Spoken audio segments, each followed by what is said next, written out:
Star delta starter control wiring connection timer का सिर्फ NC point use कर किस तरह बनाया जाता है समझाया है। नॉर्मली हमें स्टार डेल्टा स्टार्टर बनाने के लिए टाइमर का एनसी और एनो पॉइंट का यूज़ करना होता है, बट इंटरव्यू में आजकल काफ़ी ज़्यादा पूछा जा रहा है आपको एक स्टार डेल्टा स्टार्टर बनाना है बट टाइमर का सिर्फ एक ही पॉइंट का यूज़ करना है, तो किस तरह से बनाया जाएगा आज के स्टूडियो में हमने बहुत आसान तरह से समझाया है। चलिए सबसे पहले हम प्रैक्टिकली वर्किंग देख लेते हैं। देखिए जैसे स्टार्ट पुश बटन को प्रेस किया तो हमारा मेन और स्टार कॉन्टेक्टर ऑपरेट हुआ है। जैसे ही टाइमर का टाइमिंग कंप्लीट होगा तो हमारा डेल्टा कॉन्टेक्टर ऑपरेट हो जाएगा। एक बार फिर से देखते हैं। देखिए मेन और स्टार ऑपरेट हुआ, जैसे ही टाइमर का टाइमिंग कंप्लीट होगा स्टार स्टॉप हो जाएगा और डेल्टा कॉन्टेक्टर रन करेगा। यह जो हमने कनेक्शन बनाया है सिर्फ टाइमर का एनसी पॉइंट का यूज कर बनाया है। आज के स्टूडियो में हम ड्राइंग के जरिए भी सीखने वाले हैं किस तरह से स्टार्टर को बनाया जाएगा, किस तरह से स्टार्टर की वर्किंग रहेगी और प्रैक्टिकली वायर बाय वायर भी सीखने वाले हैं। सबसे पहले हम कंपोनेंट समझ लेते हैं। तो स्टार डेल्टा स्टार्टर में हमें 3 कॉन्टेक्टर कनेक्ट करना होते हैं, मेन कॉन्टेक्टर, डेल्टा कॉन्टेक्टर और एक हमारे पास स्टार कॉन्टेक्टर होता है। यहाँ पर देखिए हमने एक ओवरलोड रिले भी कनेक्ट किया है ताकि हमारी मोटर जब भी ज़्यादा करंट ले तो वहाँ पर ट्रिपिंग मिल सके। एक हमने ऑन डिले टाइमर कनेक्ट किया है। सबसे पहले इस ऑन डिले टाइमर के बारे में जान लेते हैं। आपके पास कोई भी ऑन डिले टाइमर हो आप कनेक्शन कर सकते हैं। देखिए हमारे पास ये जो ऑन डिले टाइमर है इसका 1 और 2 नंबर जो पॉइंट है ये कॉमन और एनसी पॉइंट है, तो हमें 1 और 2 नंबर पॉइंट का ही यूज़ करना है। एंड 2 एंड 3 यहाँ पर एनो पॉइंट है बट हमें जस्ट एनसी पॉइंट का ही यूज़ करना है। देखिए ऑपरेट करने के लिए हमें A1 और A2 में कॉइल में सप्लाई देना होगी जो कि 230 वोल्ट AC यहाँ पर कनेक्ट करना होगी। यदि आपके पास DC सप्लाई है तो आप 24 वोल्ट DC का कनेक्शन भी A3 और A2 में इस टाइमर के साथ कर सकते हैं, बट हम AC सप्लाई से ही इस टाइमर को ऑपरेट करने वाले हैं। तो A1 और A2 में हमें सप्लाई कनेक्ट करना होगी और इस टाइमर में आपको ट्रिगरिंग का एक पॉइंट भी दिया गया है। जब भी आपकी कॉइल में सप्लाई आए तो वहीं से एक कनेक्टर आप ट्रिगरिंग में भी कनेक्ट कर दीजिए जिससे टाइमर वहाँ पर ट्रिगर हो जाएगा। तो A1 से एक लूप हमें ट्रिगर पर कनेक्ट करना होता है। यह हमारे पास एक ऑन डिले EAPL मॉडल का टाइमर है। आपके पास कोई भी ऑन डिले टाइमर हो आप कनेक्शन इसी तरह से कर सकते हैं। यहाँ पर देखिए इस टाइमर में हमें 2 एंड 1 नंबर पॉइंट का कॉमन और एनसी पॉइंट का ही यूज़ करना है। चलिए हमारे पास स्टार्ट स्टॉप पुश बटन है। किस तरह से कंप्लीट वायरिंग की जाएगी समझ लेते हैं। सबसे पहले कंट्रोल वायरिंग MCB में इनपुट कनेक्शन कर लिया है। सबसे पहले हम न्यूट्रल का कनेक्शन समझ लेते हैं। न्यूट्रल हमें तीनों कॉन्टेक्टर और टाइमर में कनेक्ट करना है, तो किस तरह से कनेक्ट किया जाएगा समझ लेते हैं। सबसे पहले देखिए ड्राइंग में यहाँ पे ये स्टार कॉन्टेक्टर है, मेन कॉन्टेक्टर है और यह डेल्टा कॉन्टेक्टर है और यह टाइमर है। यहाँ पर देखिए जो आपको इस तरह का सिंबल नज़र आ रहा है ये एनसी का सिंबल है और यहाँ ये जो सिंबल है ये एनो का सिंबल है, ठीक है। अब यहाँ पर देखिए यह न्यूट्रल पावर सप्लाई यहाँ कनेक्ट की गई और यहाँ पे लाइन या फेस पावर सप्लाई को कनेक्ट किया गया है। सबसे पहले हमें न्यूट्रल सप्लाई स्टार कॉन्टेक्टर में कनेक्ट करना है, तो इसे हमने क्या किया, जो डेल्टा कॉन्टेक्टर है डेल्टा कॉन्टेक्टर का एनसी से होता हुआ दिया है ताकि वहाँ पर इंटरलॉकिंग हो सके। एट ए टाइम कोई भी एक कॉन्टेक्टर ही ऑपरेट रहे। तो स्टार कॉन्टेक्टर में जो न्यूट्रल दिया है वो डेल्टा के थ्रू दिया है और मेन और डेल्टा कॉन्टेक्टर में हमने न्यूट्रल डायरेक्टली कनेक्ट किया है। जब हम फेस की वायरिंग करेंगे तो डेल्टा कॉन्टेक्टर के लिए भी इंटरलॉकिंग कर देंगे। अभी जस्ट स्टार कॉन्टेक्टर को हमने न्यूट्रल जो दिया है वो डेल्टा के एनसी से दिया है और जो टाइमर में हमने सप्लाई दिया है वह भी डेल्टा के एनसी से दिया है। ऐसा हमने क्यों किया है कि जब हमारा डेल्टा कॉन्टेक्टर स्टॉप रहेगा तभी हमारे टाइमर ने ऑपरेट होना चाहिए। जैसे ही डेल्टा कॉन्टेक्टर ऑपरेट हो जाता है हमारे टाइमर ने स्टॉप हो जाना चाहिए। तो इसी के लिए हमने डेल्टा का एनसी यूज़ कर टाइमर में सप्लाई दिया है और स्टार कॉन्टेक्टर में न्यूट्रल कनेक्ट किया है। एक बार फिर से जैसे ही हमारा डेल्टा कॉन्टेक्टर ऑपरेट होगा टाइमर वहाँ पर स्टॉप हो जाएगा। चलिए सबसे पहले हम इतनी कंट्रोल वायरिंग कर लेते हैं। न्यूट्रल के लिए कनेक्टर देखिए इसे MCB में हमें कनेक्ट कर लेना है। देखिए न्यूट्रल का कनेक्टर आ चुका है। सबसे पहले कॉन्टेक्टर के बारे में जान लेते हैं। कॉन्टेक्टर में एनो पॉइंट है 13 एंड 14 नंबर पॉइंट। यहाँ पे देखिए 21 और 22 यहाँ पर एक नीचे एनसी पॉइंट भी आपको दिया गया है और यह इसके पावर टर्मिनल्स है। देखिए यहाँ पर आपको पावर सप्लाई कनेक्ट करना होती है। कॉन्टेक्टर को ऑपरेट होने के लिए A1 और A2 में आपको 220 वोल्ट AC सप्लाई कनेक्ट करना होती है, तो आप A1 और A2 यहाँ भी कनेक्ट कर सकते हैं। यदि आप A1 एक तरफ कनेक्ट करना चाहें और A2 को यहाँ पे सेकंड तरफ कनेक्ट करना चाहे तो भी आप कर सकते हैं। ये इस कॉन्टेक्टर में आपको सुइटेबिलिटी दी गई है। चलिए किस तरह से कनेक्शन होगा समझ लेते हैं। देखिए सबसे पहले MCB से जो न्यूट्रल आया है उसे हमें मेन कॉन्टेक्टर में कनेक्ट करना है और यहाँ पर जो हमारे पास डेल्टा कॉन्टेक्टर है, डेल्टा कॉन्टेक्टर में डायरेक्टली कनेक्ट करना है। तो देखिए मेन के साथ हमने एक लूप कनेक्ट किया है और इस लूप को ले जाकर हमने डेल्टा कॉन्टेक्टर में कॉइल में A2 में न्यूट्रल कनेक्ट कर देना है। अब जैसा कि हमने देखा था स्टार कॉन्टेक्टर में न्यूट्रल देने से पहले आपको डेल्टा का NC यूज़ करना होगा ताकि इंटरलॉकिंग हो सके। एक बार फिर से देख लेते हैं। देखिए स्टार में आपको न्यूट्रल देने से पहले आपको डेल्टा का NC यूज़ करना है और टाइमर में भी न्यूट्रल देने से पहले डेल्टा का NC यूज़ करना है। तो यहाँ हम एक कनेक्टर कनेक्ट कर लेते हैं डेल्टा की कॉइल में कनेक्ट करने से पहले, ताकि इसे डेल्टा कॉन्टेक्टर के NC पॉइंट में कनेक्ट किया जा सके। देखिए यहाँ से इस कनेक्टर को हमें डेल्टा कॉन्टेक्टर के NC टर्मिनल पर कनेक्ट कर देना है। अब जब हमारा कॉन्टेक्टर स्टॉप रहेगा तभी NC से सप्लाई पास होगी। जैसे ही डेल्टा कॉन्टेक्टर स्टार्ट होगा तो यहाँ से सप्लाई कट हो जाएगी और हमारा स्टार कॉन्टेक्टर और टाइमर स्टॉप हो जाएगा। तो देखिए NC से एक कनेक्टर लिया, इसे हमें क्या करना है, जो स्टार कॉन्टेक्टर की कॉइल A2 है इसे हम स्टार कॉन्टेक्टर की कॉइल A2 में कनेक्ट कर देना है। सेम या इसी तरह से डेल्टा के NC से ही, NC के आउटपुट से टाइमर में हमें न्यूट्रल कनेक्ट करना है। तो हम क्या करते हैं, NC में एक कनेक्टर और कनेक्ट कर लेते हैं जिस तरह हमने ड्राइंग में देखा था, और इस कनेक्टर को जो टाइमर का A2 टर्मिनल है इस A2 टर्मिनल में कनेक्ट कर देना है। तो आप देख सकते हैं हमारे पास मेन कॉन्टेक्टर, डेल्टा कॉन्टेक्टर में न्यूट्रल डायरेक्ट दिया गया और जो स्टार कॉन्टेक्टर और टाइमर है उसमें न्यूट्रल जो हमने दिया और डेल्टा कॉन्टेक्टर के NC से दिया है। चलिए अब हम फेज़ की वायरिंग सबसे पहले ड्राइंग में समझ लेते हैं। देखिए फेज़ हमारा सबसे पहले ओवरलोड रिले के NC पॉइंट में आएगा। ये देखिए ओवरलोड रिले का NC पॉइंट 95-96 पॉइंट है। सबसे पहले फेज़ ओवरलोड रिले के NC में कनेक्ट होगा, फिर NC push button stop push button में कनेक्ट होगा और यहाँ से start push button NO element में कनेक्ट होगा। सबसे पहले हम इतना कनेक्शन कर लेते हैं ताकि आपको कनेक्शन समझने में ज़रा सी भी प्रॉब्लम नहीं आए। तो देखिए हमने क्या किया, फेज़ वायर का एक कनेक्टर कनेक्ट किया MCB से, इसे 95 में कनेक्ट किया। 96 से इसका आउटपुट निकलेगा जिसे हमें ले जाकर जो हमारे पास NC पुश बटन है, स्टॉप पुश बटन, इसके 1 नंबर पॉइंट में कनेक्ट कर देना है। देखिए यहाँ से NC पुश बटन का जो आउटपुट रहेगा वहाँ से एक कनेक्टर लिया है और इसे जो हमारे पास NO एलिमेंट है स्टार्ट पुश बटन उसमें यहाँ पर लूप कर दिया है। अब किस तरह से कनेक्शन होगा समझ लेते हैं। देखिए हमें मेन कॉन्टेक्टर को होल्डिंग भी देना है, तो होल्डिंग के लिए हमें क्या करना है, जो हमारे पास स्टार्ट पुश बटन है, स्टार्ट पुश बटन के पैरेलल में, ध्यान से एक बार, स्टार्ट पुश बटन के पैरेलल में यहाँ से एक कनेक्टर हमें यहाँ कनेक्ट कर देना है और पुश बटन के आउटपुट से एक कनेक्टर यहाँ नीचे की तरफ कनेक्ट कर देना है ताकि वहाँ पर होल्डिंग मिल सके।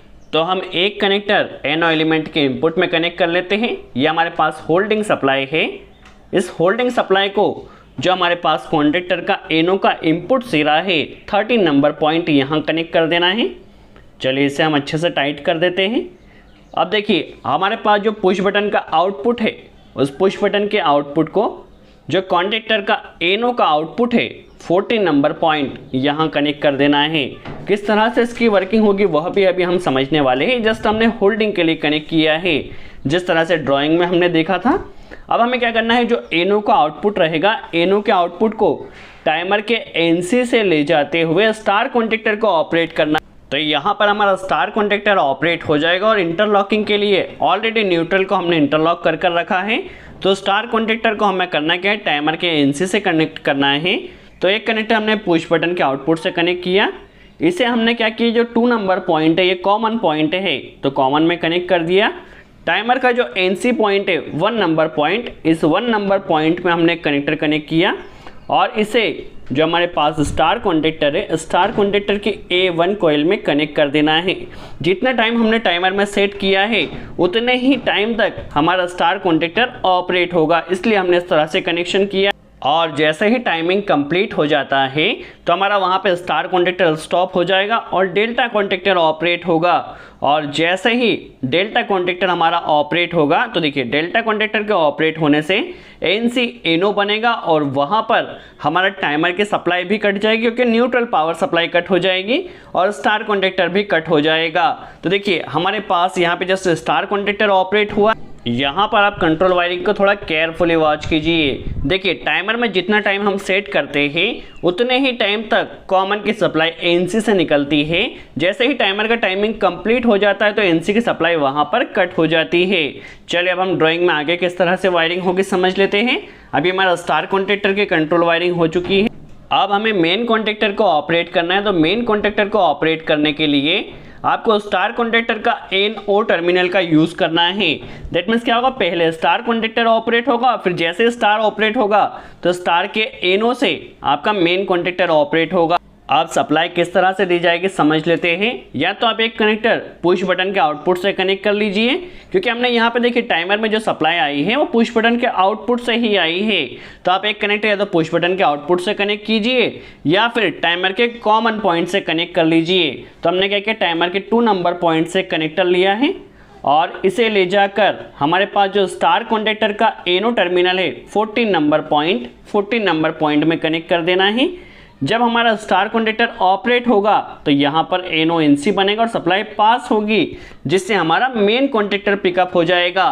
तो सबसे पहला हमारा स्टार कॉन्टेक्टर ऑपरेट होगा। स्टार कॉन्टेक्टर के ऑपरेट होने से NONC बनेगा और मेन कॉन्टेक्टर ऑपरेट होगा। अभी इसमें हमने होल्डिंग कनेक्ट नहीं किया है, जस्ट जितनी देर के लिए पुश बटन प्रेस किया है उतनी ही देर के लिए कॉन्टेक्टर ऑपरेट होगा।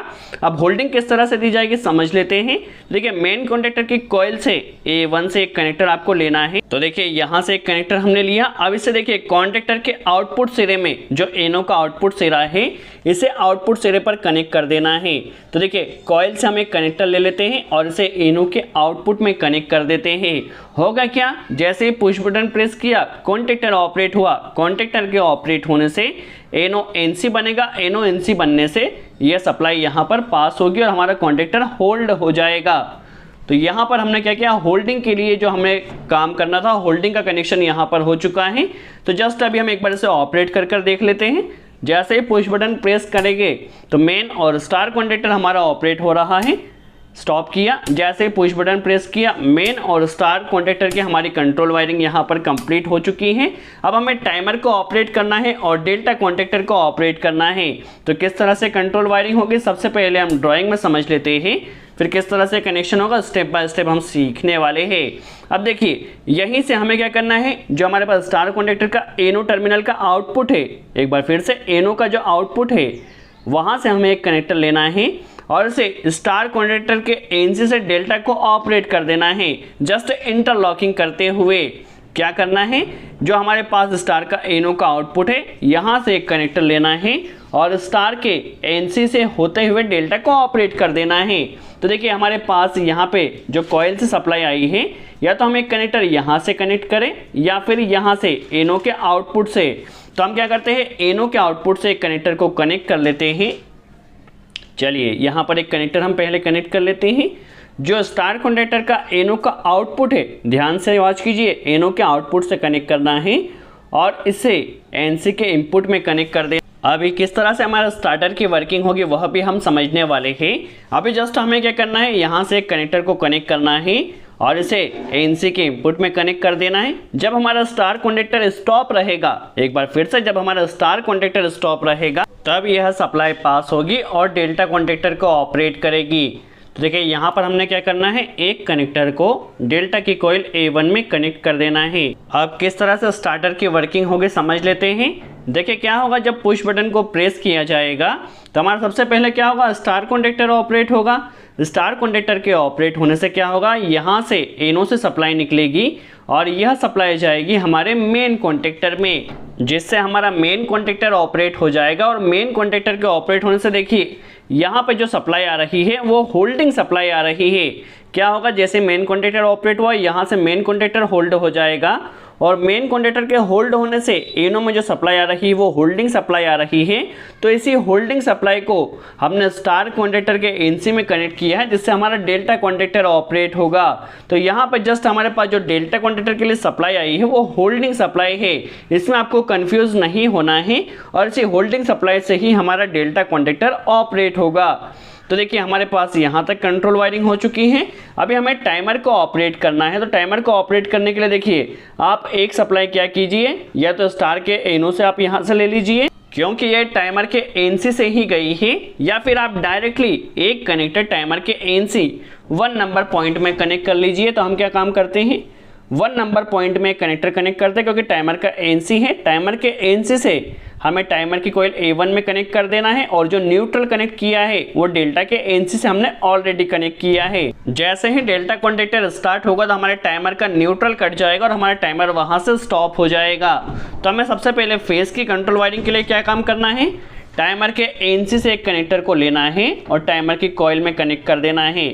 न्यूट्रल जो है वो डेल्टा के एनसी से लिया है। तो हमने क्या काम किया, 1 नंबर पॉइंट से कनेक्टर को पहले हम कनेक्ट कर लेते हैं। चलिए यहाँ पर एक कनेक्टर को हम पहले कनेक्ट कर लेते हैं और इस कनेक्टर को ले जाकर टाइमर की कॉइल जो A1 कॉइल है इसे A1 में कनेक्ट कर देना है, जिससे हमारा टाइमर ऑपरेट होगा। बस इस टाइमर में हमें क्या करना है, ट्रिगरिंग में भी सप्लाई देना है, TR जो पॉइंट है। तो हमें क्या काम करना है, जो A1 से एक कनेक्टर ले लेना है और इसे ट्रिगर में कनेक्ट कर देना है, जिससे हमारा टाइमर वहाँ पर ट्रिगर हो जाएगा।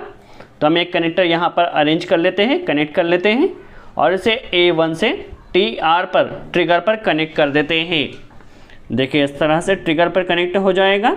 तो हमारा यहाँ पर कंप्लीट कनेक्शन हो चुका है। अभी हमने पावर सप्लाई को ऑन कर लिया है, किस तरह से वर्किंग होगी समझ लेते हैं।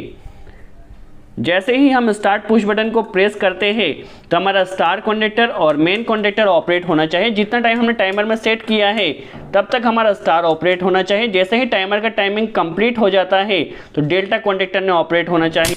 चलिए हम प्रैक्टिकली देख लेते हैं। स्टार्ट पुश बटन प्रेस किया, मेन और स्टार कॉन्टैक्टर ऑपरेट हुआ। जितना टाइम टाइमर में सेट किया है तब तक स्टार ऑपरेट रहेगा। जैसे ही टाइमिंग कंप्लीट हो जाएगा तो हमारा स्टार और टाइमर स्टॉप हो जाएगा। एक बार फिर से देख लेते हैं। देखिए मेन और स्टार रन कर रहा है। जैसे ही टाइमिंग कंप्लीट होगा तो हमारा टाइमर और स्टार स्टॉप हो जाएगा और मेन और डेल्टा कॉन्टैक्टर वहां पर रन कर रहा है। तो इस तरह से आप टाइमर का सिर्फ एक पॉइंट एनसी पॉइंट का यूज कर काफी आसानी से स्टार डेल्टा स्टार्टर बना सकते हैं। आई होप आपको वीडियो अच्छा लगा। वीडियो कैसा लगा कमेंट्स में जरूर बताएं। यदि अच्छा लगा तो लाइक का बटन जरूर प्रेस करें। सो आज के लिए इतना ही। Thanks friends.